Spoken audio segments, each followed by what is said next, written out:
Bismillahir-Rahmanir-Rahim. In the name of Allah, most gracious, ever merciful. Assalamu alaikum. Peace and blessings of Allah be upon you, dear viewers. Welcome to tonight's live online lecture organized by the Taaleem Department in the UK. As per our tradition, we will start with the recitation of the Holy Quran. If I could please request Ahmad Yanful Sahib to recite a portion.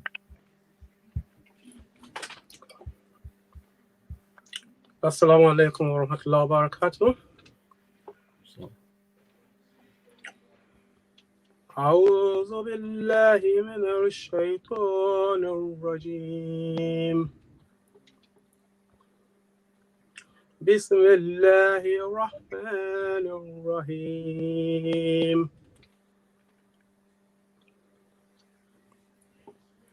يا أيها الذين آمنوا لا تلهكم أموالكم ولا أولادكم عن ذكر الله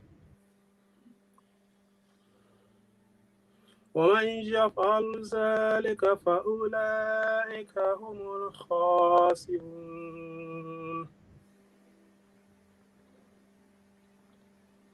وأنفقوا مما رزقناكم من قبل أن يأتي أحدكم الموت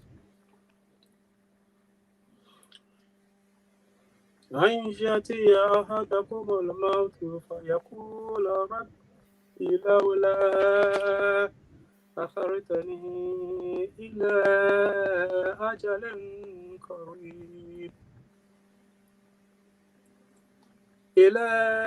أجل قريب فأصدق وأكن من الصالحين.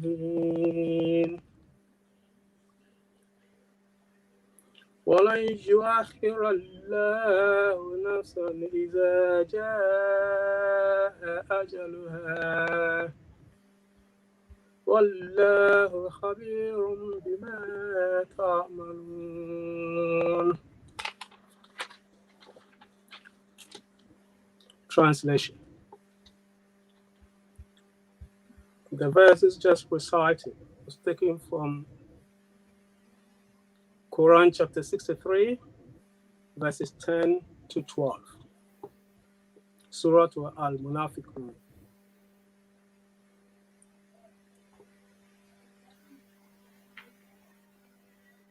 I seek refuge with Allah from the Satan, the accursed. In the name of Allah, the gracious, the merciful. O ye who believe, let not your wealth and your children divert you from the remembrance of Allah. And whoever does so, it is they who are the losers. And spend out of that which we have given you before death comes upon one of you. And he says, my Lord, if only thou wouldst respite me for a little while, then I would give alms and be among the righteous. And Allah will not grant respite to a soul when its appointed time has come. And Allah is well aware of what you do. Thank you. Jazakallah Ahsanul Jazak. Tonight we have the pleasure of being joined by Sabahuddin Ahmedi Sahib, who is serving as Murrabi-e-Silsila or missionary within the Ahmadiyya Muslim community, and specifically serving in the press and media office, through which he often acts as a spokesperson for the Jamaat. Murrabi Sahib will be speaking on life as a young Imam in modern Britain, which I'm sure will be of particular interest to our youth who may be preparing for a similar service in the future. Therefore, we are very much looking forward to hearing what Murrabi Sahib has to say and share with us this evening. As always, there will be an opportunity for you to ask questions. These will be put to Murrabi Sahib on your behalf later on in the program. Please type your questions into the live chat and kindly ensure that they are relevant to tonight's topic. It gives me pleasure indeed to hand over to Murrabi Sahib to deliver tonight's lecture. Jazakallah. Assalamu alaikum tullah. Thank you for the opportunity which you've given me to talk about being a young Imam in the UK, in Britain. But just before I start, I wanted to say that this is I find it very nervous to deliver a speech, and I found it very hard to deliver speeches. So if my speech is not up to standard compared to everybody else's, then I apologize in advance. And I'm actually glad that this is the 58th speech and not the first, second, or third, because I don't think I would have been able to do justice to that. So as Sahib said, that I am a missionary serving in the Ahmedi Muslim community, and I have been doing for the past 2 years. And it's only through the grace and blessings of Allah the Almighty that I've been given the opportunity to serve where I'm serving in the press office, and through the prayers of our beloved Hazur and his guidance, have I been able to take up media opportunities to serve Islam and serve Jamaat. So just to give you a background of where I've come from and my journey up to this point here. I was born and bred in Manchester. I was and am a United fan. I lived the first 15 years of my life, or 15 years of my life, in North Manchester, and then moved to South Manchester, where I went to high school and did my first year of AS level in Manchester. I then decided to give my life for the service of religion, and even now, people ask me, what was it that made you go? Like, I studied English, psychology, sociology, and business studies at college, and then I literally decided overnight to serve and become missionary. And I think it was through prayers and the blessings and the prayers of my elders, really, who always wanted me to serve the Jamaat, to serve the community. So my parents, when I was up to the age of 16, always said to me, look, it's the best thing to do. It's the best way to serve your faith, your vakfin, give your life for the service of religion. And at 16, it was not what I wanted to do. I wanted to drive a fast car, earn loads of money, and travel the world, and so on and so forth. So on and so forth. So it wasn't my go-to job, as you can see. Anyway, woke up one morning and decided to give my life for the service of religion. Applied to go to Jamia Ahmadiyya UK. And when I told my friends that I was giving my life for the service of religion, in their mind, all they knew about Islam was terrorism and extremism and violence. And then when I explained to them what an imam was, so not only was I Muslim, but I was becoming an imam, they were a little bit shocked and taken aback, because obviously they didn't know what it was about, what an imam was. So when I explained to them, look, this is what I'll be doing, it's the way to understand it to some extent is like being a Christian priest. So that cleared it for them right from the start. And they knew that I'd followed my faith quite closely, because there'd been times where they'd ask me, can Muslims drink alcohol, or can you eat pork, or even I remember I used to go to the canteen and they used to give like bacon sandwiches. And my friend asked, why can't you have this? And I was like, because I'm Muslim, and Islam teaches that you can't consume any kind of pork, meat. And then also when it came down to, can you come to our house after college or whatever, or you don't drink alcohol, what's the whole philosophy behind that? So I explained to them, as a Muslim, we don't drink alcohol either, it's prohibited within Islam.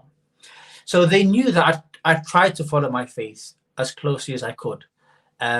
So when I said I was becoming an imam, they were taken aback, but not as much as maybe they would have been had I have not been so open about my faith. Anyway, when I told my school teachers, they were like, well, we're really happy for you. We're glad that you've chosen a career or a path which you want to go down, and we're sure that you'll do well in it. Anyway, so that was like my school kind of, my college's reaction. Then I was working, I worked in retail, I worked at a shop in the Trafford Centre, and I worked for a tutoring agency. And I don't know if those kids were tutoring me or I was tutoring them, because I don't know how I landed that job. That's a whole different conversation. I was tutoring kids English. Yeah, I know, right? Anyway, so I did that, and I told the staff there that I'm leaving. I'm going to like this imam school to become an imam, and even they were taken aback. But anyway, they understood what it was about, and I have to explain to them, and that was it.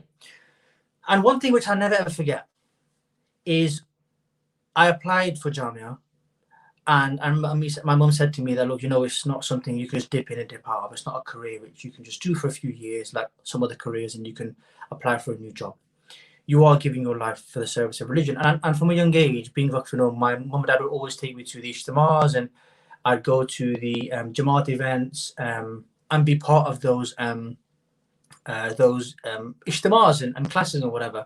So, and I'd go to the mosque for namaz. So that love for the Jamaat I had from a very young age. Anyway, this is the first time. This is the second time I ever saw my dad cry, and that was when the letter came back from Jamia Ahmedi UK that I'd been accepted to go to this university. I don't know if my dad was crying because of happiness, or he was like, oh, thank gosh, my son's leaving, he's a headache. But that's the second time I saw him cry. So for me, I knew that it was something which my parents always wanted me to do. But in the same breath, they'd always said to me from day one that, look, Betty, if you want to go, you're going to become a teacher or a police officer or do social work, then we are going to support you 110%. So I packed my bags at the age of 17, knowing that it's going to be a 7-year degree. And I went to Jamia Ahmadiyya UK, and it was a 7-year course, which was very intense, and I'm not the sharpest tool in the box.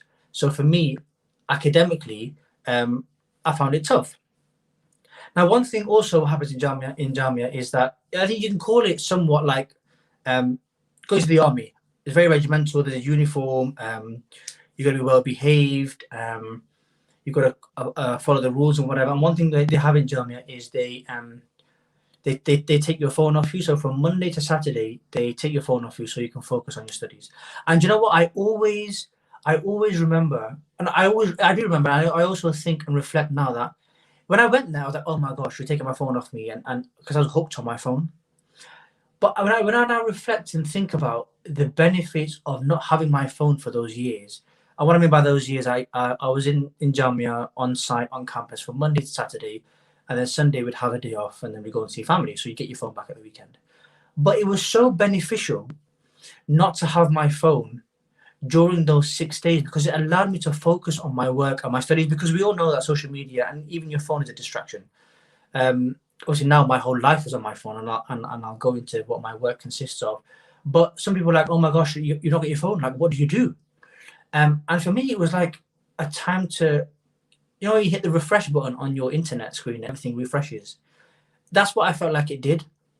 Because I felt like sometimes social media can become quite toxic, and I was taken away from that realm, that sphere, and I was able to focus on my studies, and we studied various different languages and subjects, and the history of Islam and Jamaat and so on and so forth. And that's what we did for 7 years. Alhamdulillah, I was able to complete those 7 years. But throughout those 7 years, the link which we had with Hazur and the Khalifa is unbelievable. And I'll tell you a funny story. So by the grace of Allah, we had the opportunity to meet Hazur every couple of weeks. And I remember we had a family mulaqat, me and my mum and dad and my brothers. And so I'd made it to year 5, bearing in mind it's a 7-year degree. And I went into the mulaqat, me and Abu and my brothers, and we sat there, and Hazur talked to my parents, and whatever, had a catch up with them, and then asked me how Jamia was going. I said, alhamdulillah, it's fine, it's a blessing, and whatever.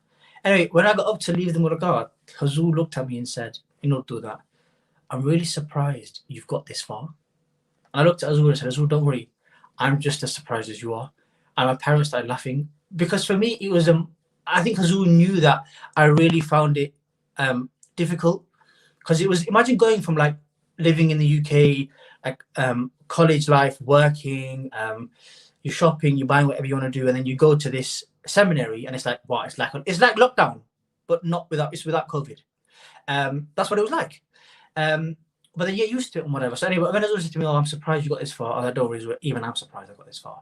By the grace of Allah, through Hazur's prayers and blessings and love and just guidance and support, I was able to complete the 7-year degree. And I feel like one of the most beautiful things we have as life devotees, and I think I can speak on behalf of a lot of people who are life devotees of the Jamaat, that the link we have with Hazur is like no other. I've got goosebumps just telling you this, because to be honest, what differentiates us from the rest of the Muslim Ummah, from the rest of the Muslims who are looking for guidance and looking for direction, because they're so confused and lost in the teachings of Islam, so much so that they've gone away from the true teachings of Islam and have failed to accept the Prophet Messiah, the Imam of the age.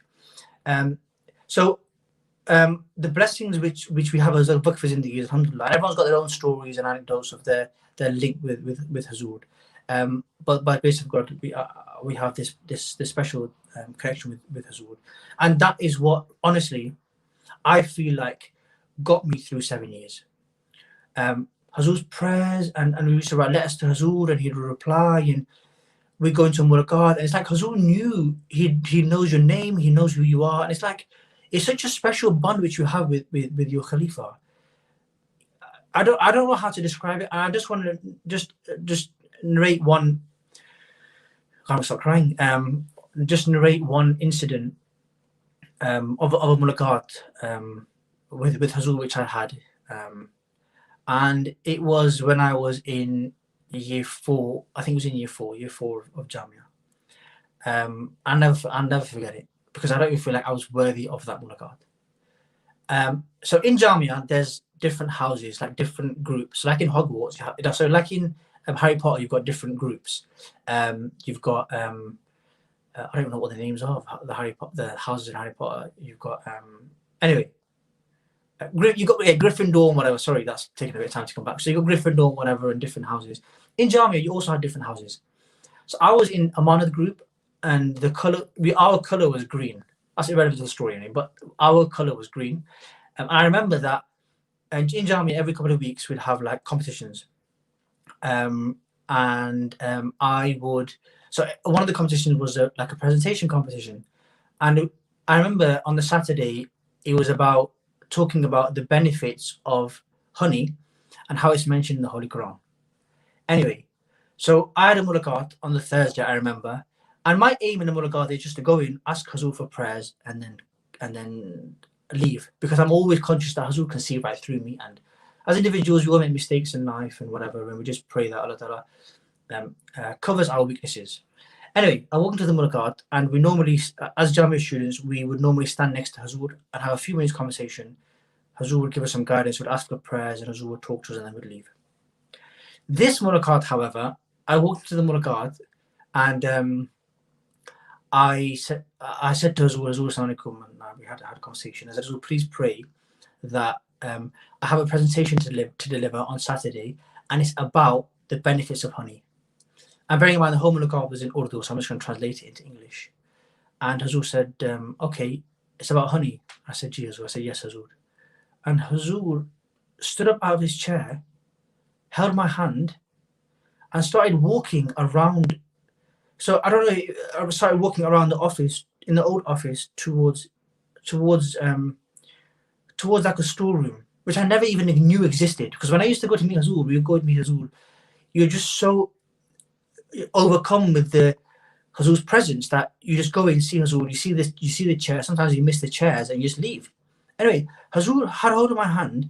I don't know what was happening in my mind. Hazur had hold of my hand, and we walked around the back of the chairs, and Hazur started moving some chairs in the office and said, oh, Spalding, I'm trying to find you some honey. And I was like, wow, okay. I'd never experienced that kind of, I never had that much time with Hazur. It was a blessing. So Hazur had hold of my hand, and Hazur went to the room, and Hazur opened the storeroom, which I never knew was there, went inside, and then I stood outside the office. I stood outside the door waiting for Hazur to come out. And Hazur came out and said, oh, Spalding, I can't find any honey here. Wait here. So I said, gee, Hazur. So I stood there. And then Hazur went upstairs to his house, and I was stood in the office. I thought to myself, if Private Secretary walks in now, he's going to go, what have you done? Where is Hazur? What are you playing at? So that's happening in my mind. Then Hazur's left and has gone to his home. Anyway, I was in shock. And Hazur came back down from his house and said, oh, Spalding, got hold of my hand and said, I can't find any honey upstairs in my house. And he said, and then he had hold of my hand, and then we went back to his chair, and then I stood next to him, and they said, it's okay, I'll send you some honey. And Hazur has a pad of paper in front of him, and Hazur wrote on there my name and honey. And I just thought to myself that I wasn't even worthy of that love and attention and care and that Hazur took to give to me on that day. And that's something which I'll never ever forget, that link and that love that Hazur has for the Jamaat. Everyone's got their own story. Like I've said, I'm sure people watching this will have their own anecdotes. But I feel like we really are nothing without Allah the Almighty and Hazur's prayers and guidance and blessings. Because Hazur is the closest man to God on this earth. He is the chosen man. And it's important for all of us to keep a link with Hazur and write to Hazur regularly and ask for prayers, because it's truly through the blessings of Hazur and Khilafat that we're able to achieve what we achieve.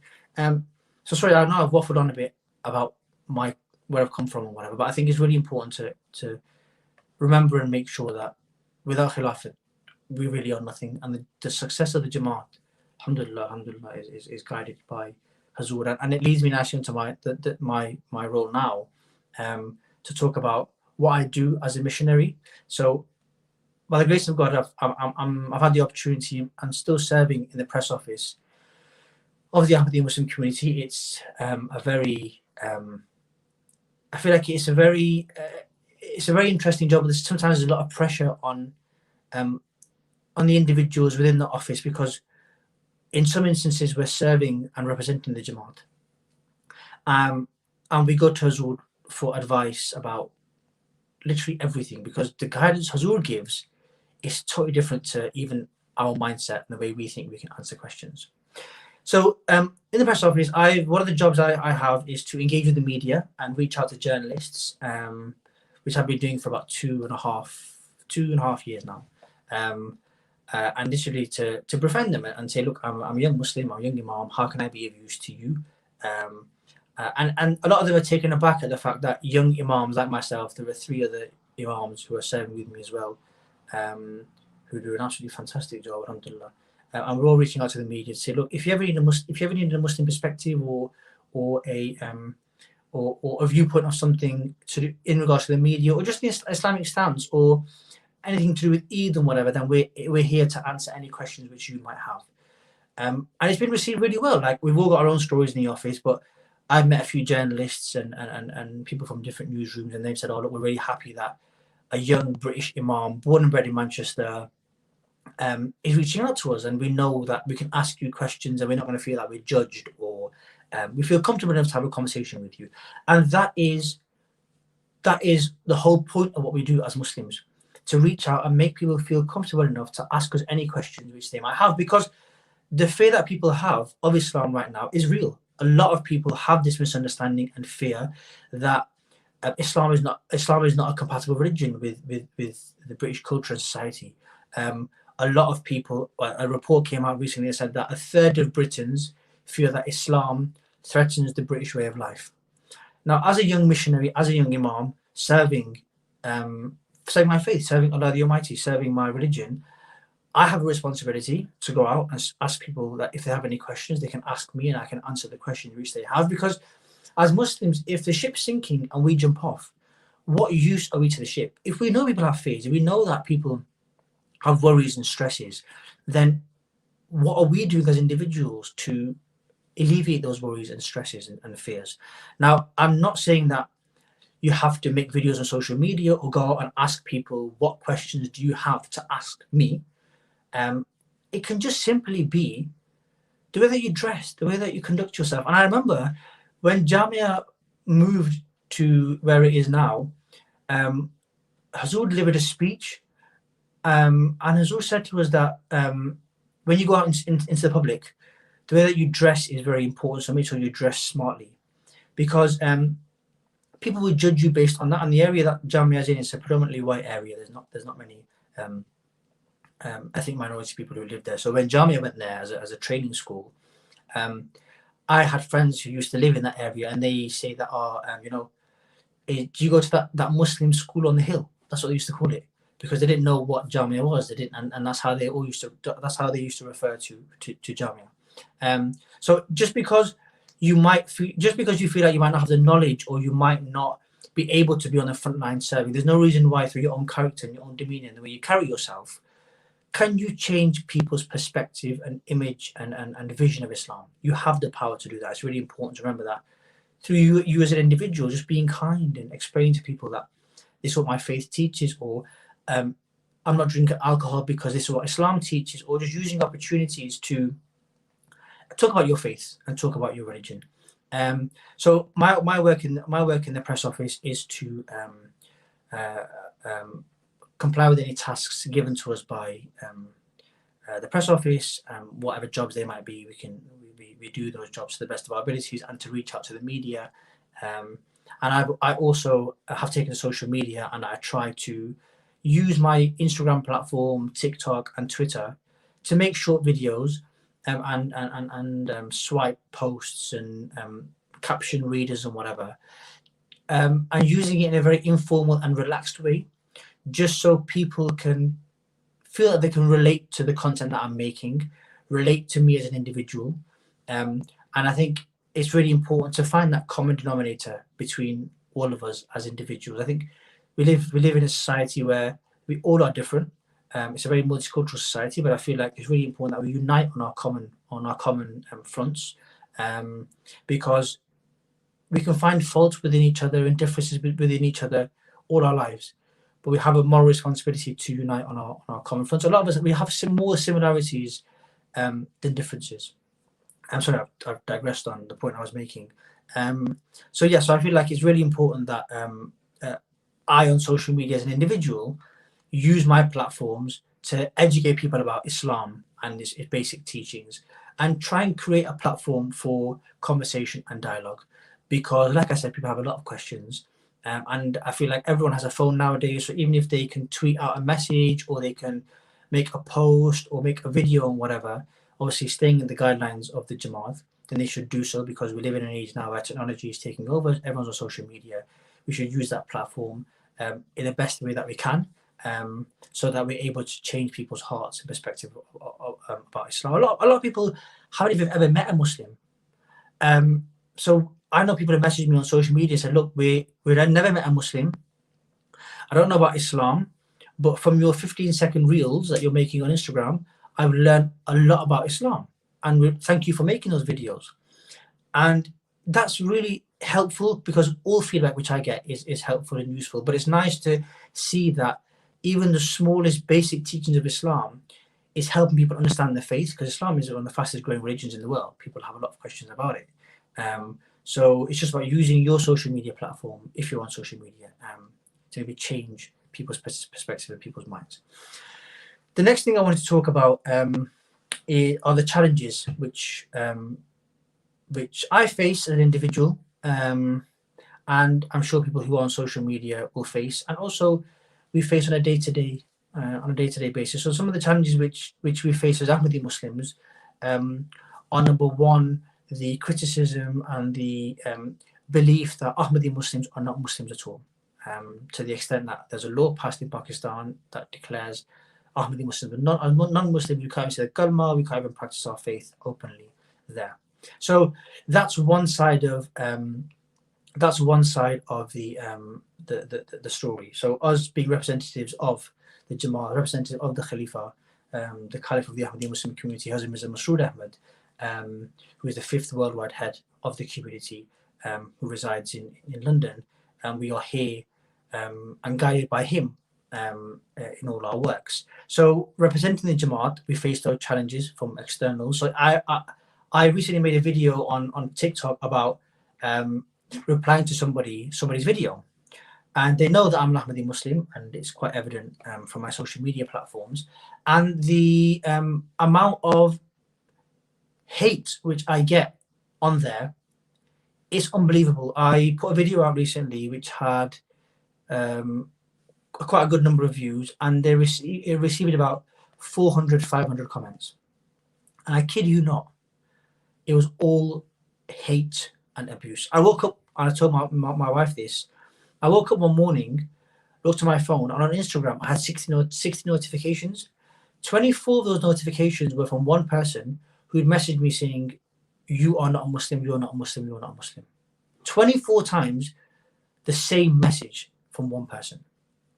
So when you do go and do social media work, or you do promote your faith, or you talk about your religion, you will definitely or expect some kind of backlash, because the misunderstanding that people have of the Ahmadi Muslim community and the teaching that they've been taught about our community really has distorted their mind. And it's sad, really. It's so sad that they don't actually take the time to have a conversation and talk about their beliefs and our beliefs. And so we can explain to them, rather it's just hate and abuse and whatever. So they're the challenges you'll face. That doesn't mean we stop. It just means that we're doing a good job. When you get hate and you get people get angry and get riled up, it means that you are touching a sensitive nerve.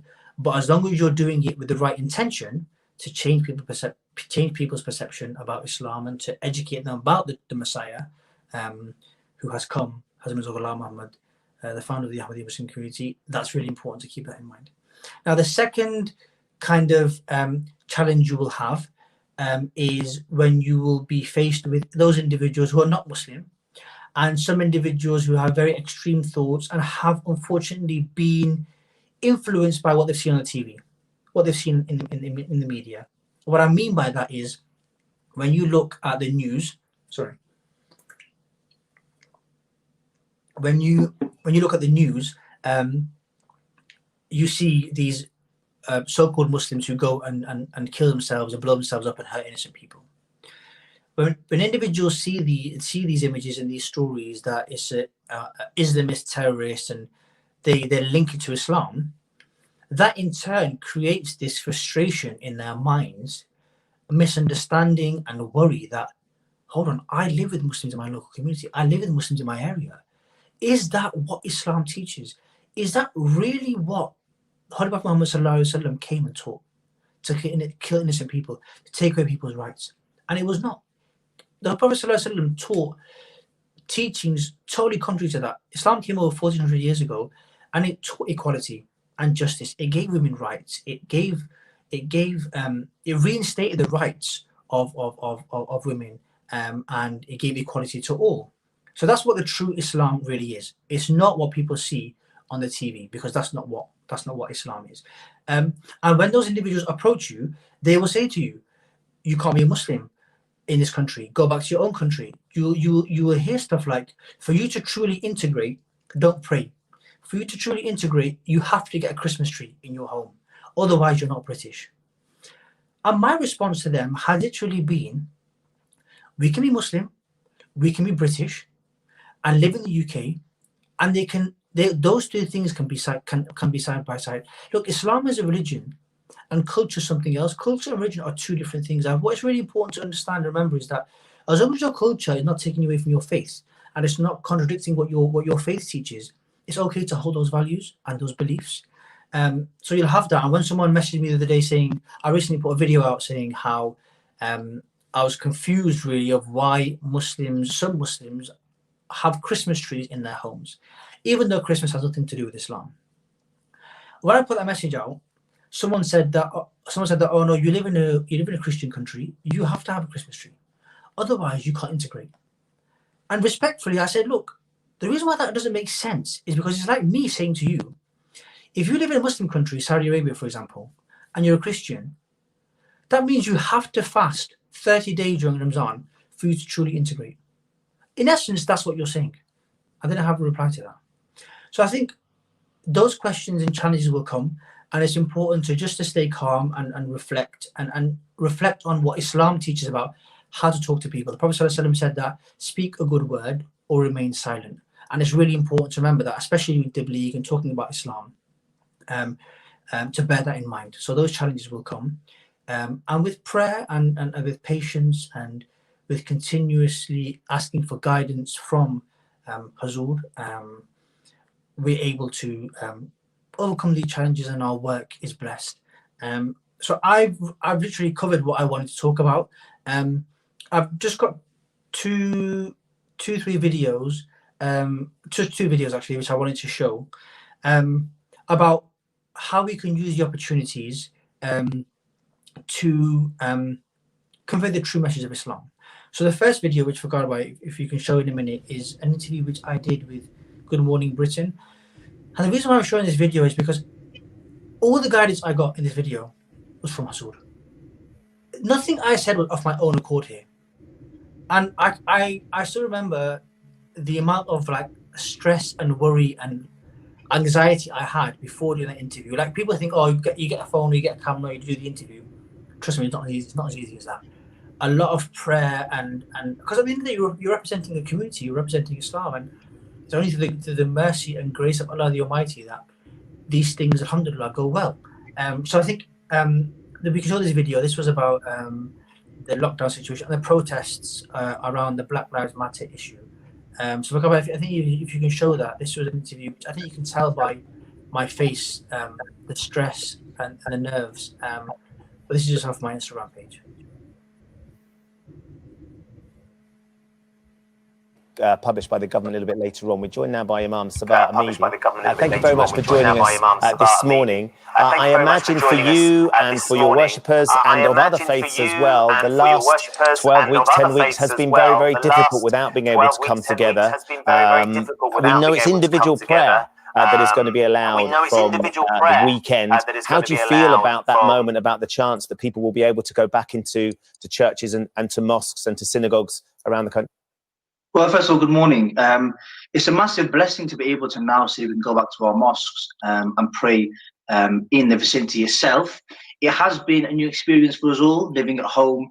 We've had more chance to work on ourselves and study the religion itself. But when the mosques do open for individual prayer, private prayer, it's going to be such an overwhelming feeling, because the feeling you get when you go to the mosque and pray is like no other. The mosque is a house of God. It has many, many blessings when you go and pray in mosques. And also I feel, well, personally, I feel when you go to the mosque, you're more focused in prayer because that place is specifically made for the worship of God. So I'm excited. I'm looking forward to it. And yeah, I can't wait for the doors to open again. We know that, as Jackie was saying just then, and I'm sure you were listening, that there is still a concern with public health, that there is a second spike that everybody is very nervous of. And one of the things that undoubtedly your worshippers and worshippers of other faiths will enjoy is coming together as a community to share that prayer experience with other people. But that's not allowed just yet. How difficult is that going to be for you and the other leaders of your faith to make sure that people don't contravene these rules and regulations? Do you know what? Islam teaches that part of your faith is loyalty to your nation. So us being loyal citizens of any country which we live in will abide by the rules which are there for us to act upon. So the 2 meter distance rule, that will also be implied. People obviously pray in private. So as Muslims, we'll have to abide by those rules. There'll be hand sanitizers in gels there. Obviously, we're also planning how we will execute having people in the mosque, the plan for that. But I mean, it's the situation we're in. We'll abide by what the laws are, and we'll pray in private to the best of as we can. And obviously, no congregational prayers can take place. It is what it is, and we're dealing with it, and we've got to move with it forward with the times.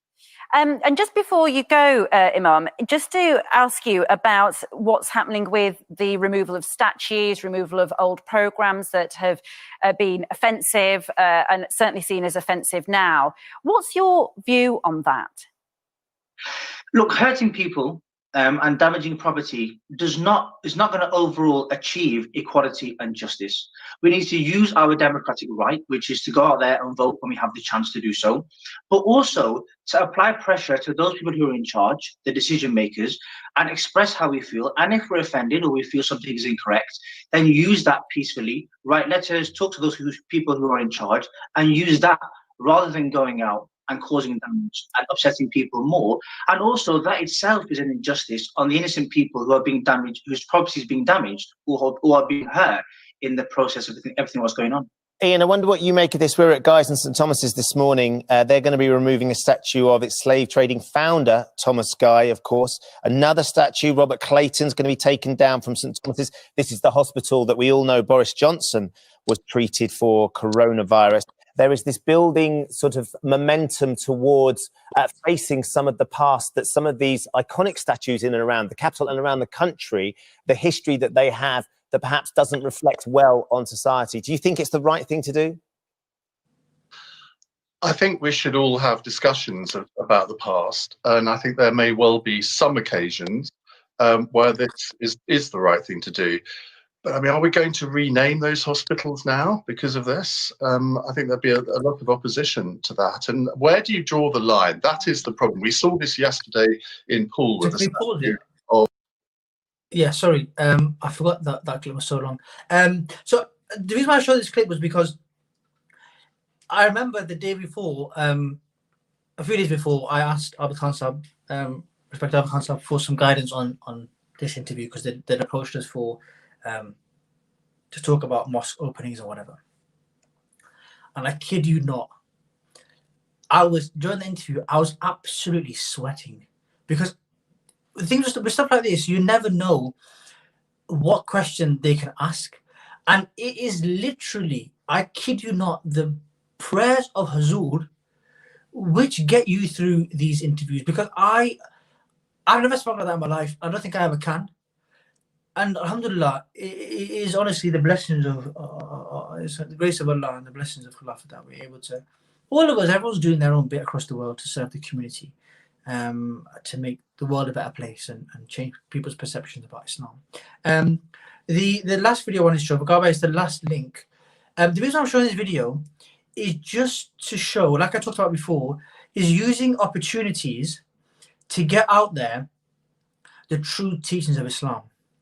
But in the same breath, also remembering that whatever we say, people will hold that to you, can hold it to you for as long as you're alive. And it's really important to understand that when you're representing Islam, to talk in a way which is palatable, not to shout, because I know some individuals from other communities, when they start talking about Islam and they get questions asked, or someone says something against what they believe, they get really frustrated and riled up and angry, and they can totally lose their cool. So this last video I was approached by a media company to talk about different topics.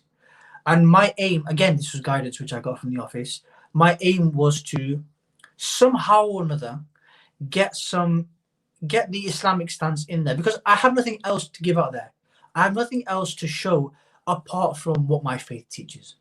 At the end of the day, we're going to pass in this world, and our good deeds will go with us. Not our fancy cars or money or whatever, or massive mansions.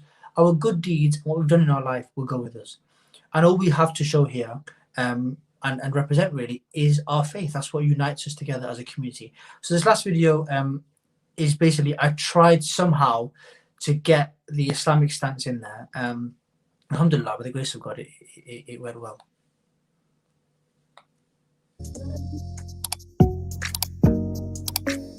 It is. Run it. Just do it. There's then the conversation of finance. Yeah. And there's a benefit in that kind of way, I guess, like whether, I don't know, but maybe joint accounts, or you can really invest into maybe a home together. No, that's where Islam differs in saying that the woman, anything a woman earns is her money. Yeah. And a man doesn't have any right on that money which he has. Really like that. And then whatever the man earns, he has to provide using that money for his family. I like that. I'll subscribe. Subscribe. So again, it's just that opportunity came by the grace of God, and I was able to serve the community. And again, during that filming, because I knew that the edit was in my hand, I had to be so careful what I was saying. And I came home and I watched it with Melissa. I watched it at home with my wife, and she said to me, "Look, I could see on your face how much you were holding back and controlling what you were going to say, because I knew that whatever I'd said is not going to be in my hand at the edit. So I had to be so careful." So that's what I wanted to say, and I hope it's been beneficial. And I just want to end on, look, always pray and ask for help and guidance. Look, we are all weak individuals. We all make mistakes in life, and it's only through the curtain of mercy and compassion that Allah Ta'ala has given us that all our sins have been opened up. And it's important to regularly write to Hazur, ask for Hazur's guidance, because the only thing we have out there is Khilafat. When we look at some Muslim communities, and they're lost and they don't know where to go, and they're united on different people's hands, and there's so many different conflicting ideas.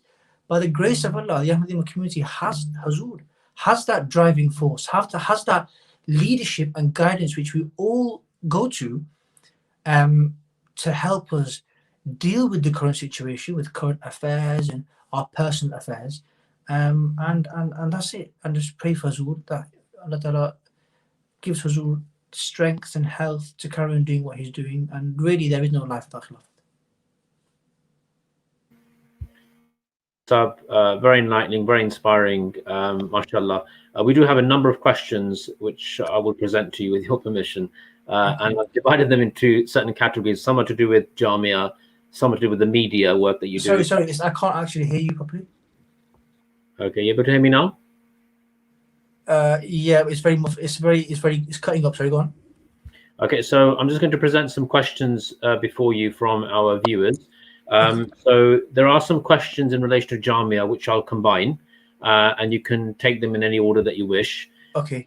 So one question is or a couple of questions from Hashim Ahmad, who asks, how did you find suddenly disconnecting from a material world to a strong spiritual environment in Jamia? What would you say to those who are thinking about Jamia but are put off by the rules? Another question also asking for your advice that you'd give to students who have just joined Jamia in relation to study life, examinations, getting the most out of those years at Jamia. And also another question in relation to how did you find it fitting into Jamia? Was it difficult? Was it fairly straightforward? So those are some questions in relation to Jamia. So obviously a lot of worried people out there. I was in the same boat before I joined. Those guys who have just joined or who are joining, look, in any workforce, any college, university, you're gonna have rules, and those rules are there to make you the best person you can be to deal with the situation you're gonna be in, right? I walked into Jamia like, oh my gosh, 7 years, I'm not on my phone, and I keep saying that because that was the biggest thing. You feel like you're losing the connection with the outside world, and you don't. Excuse me. You can contact your family. You can still do that while you're in Jamia. But I think it's about looking at the bigger picture, and it's about understanding that those training years, they are training to equip you with the skill that you need to get out in the big wide world. And look, I have my phone on me every single day, and it's a massive distraction. I admit that, and a lot of us who have our phones sometimes find it hard to disconnect ourselves. And I know that if I had my phone in those 7 years, I wouldn't have just studied like I was studying. Now, becoming a missionary and representing a community, you have to know the basics of a lot of different religions, because ultimately you have to unite on those common fronts so you can have a decent conversation with them. So yeah, Jamia will be challenging, as is any education institution. They all have their challenges, but it's just about knowing the bigger picture. And someone said about detaching yourself from materialism and the spiritual life. Look, I said this before, we're not taking anything with us in the next life. It's about changing perspective. Like, what is the point of life? Ultimately, we're here to serve Allah the Almighty, and if we're given the opportunity to serve our faith and put that on the forefront, Allah Ta'ala will look after you. Those people who pay their wasiyat and their janda and serve the community in the best way that they can, they will all say that Allah Ta'ala has looked after us. We've never been left short. So that materialism and taking yourself out of that life and this life, like there's nothing wrong with having nice things in life, but it's about making sure that your priority is serving your faith, and inshallah with time everything will fall into place. So the next set of questions are in relation to your work in the media, and also any advice that you can offer in relation to engaging with the press. So we have a question from Malik Faraz Ahmad Sahib, who asks, how can we best utilize different social media platforms? You've obviously given us a couple of examples of that. Also a question from Durre Sharwar Sahiba in relation to, are there any do's and don'ts when it comes to engaging with the press or using social media? And also Fahim Rahman and Fazan Ahmed Sahib ask, two similar questions in relation to responding to hate messages. Social media. You've shared some examples already. So, what is the best way to respond to such posts? So, in regards to the content you can make for different platforms, if you're going to start doing social media, just know that it's a full-time job.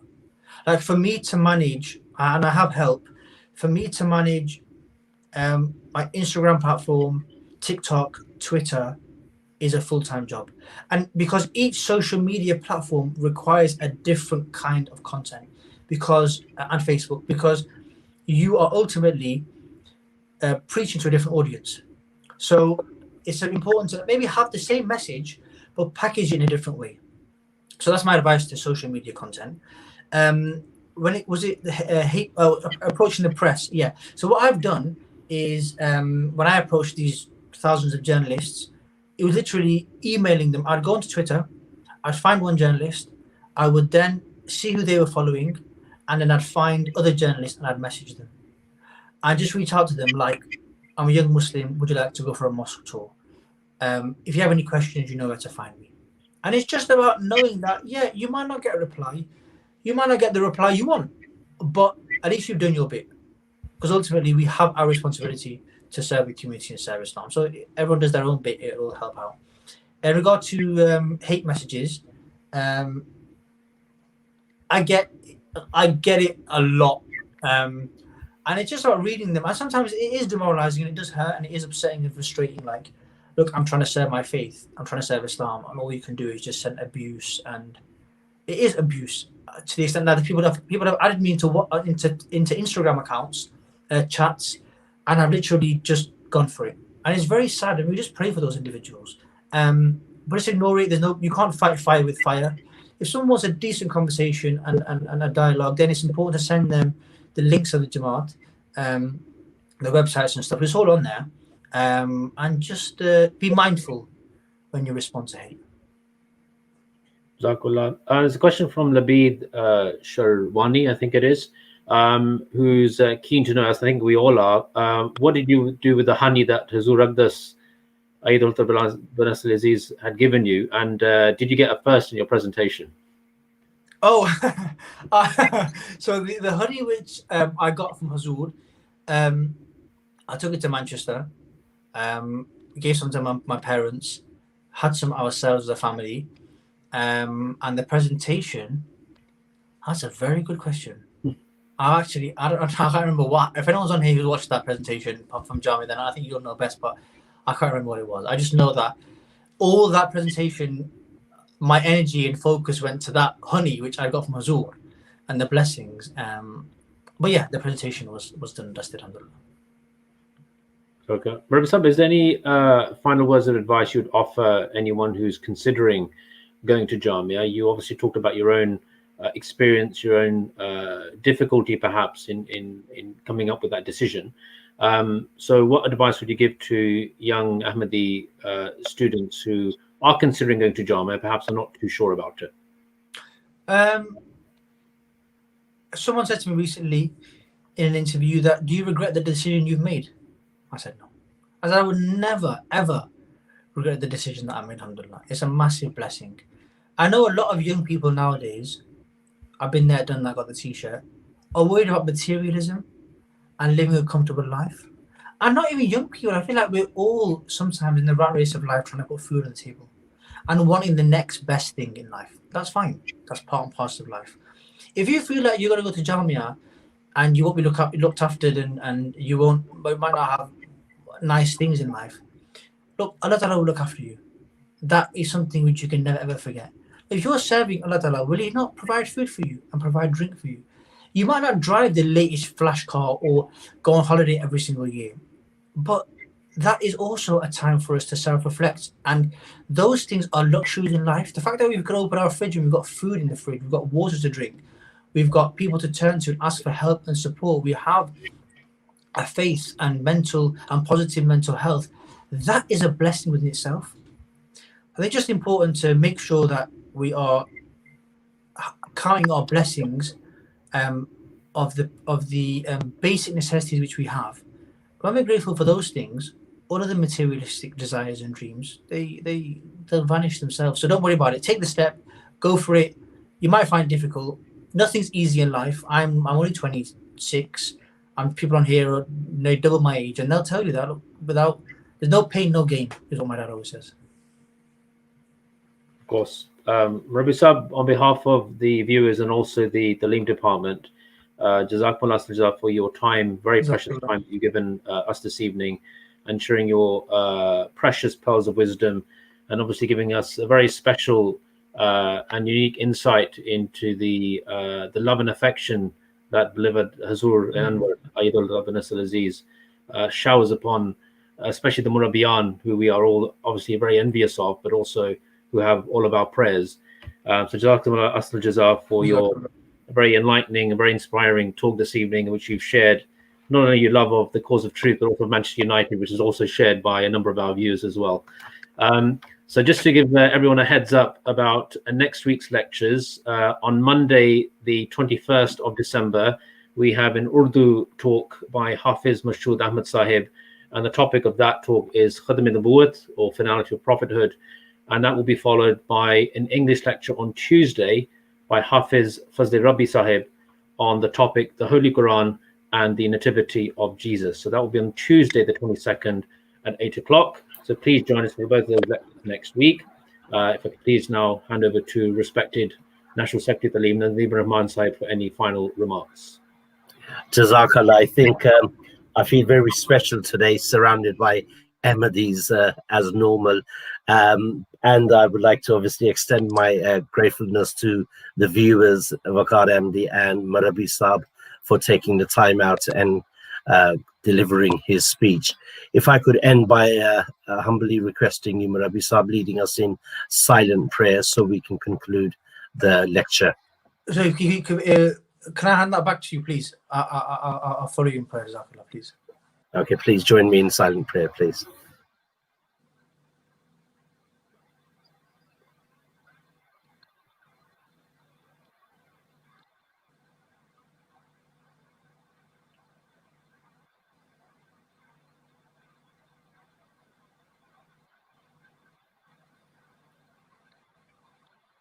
Ameen, summa ameen. Jazakallah. Assalamu alaikum wa rahmatullahi wa barakatuh.